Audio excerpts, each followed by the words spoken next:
Okay guys, we're here testing out the new machine gun lighting system.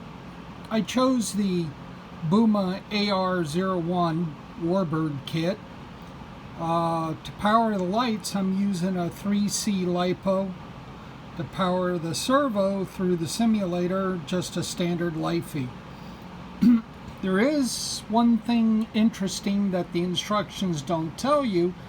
You have to use a Y, and the servo has to go to both inputs for it to make it work. So, if we look at the machine guns, they've already been installed in the Dauntless. And you can see the LEDs inside the barrels of the gun. So it'll be triggered by the transmitter, and when I do, you can see I get status indication on the auxiliary ports that they're flashing,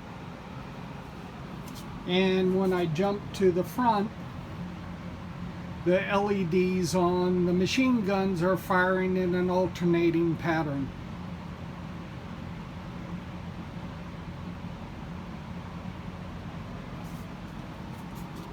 So, simulation of shutting the switch off, machine gun shut down, and that's basically how it's done.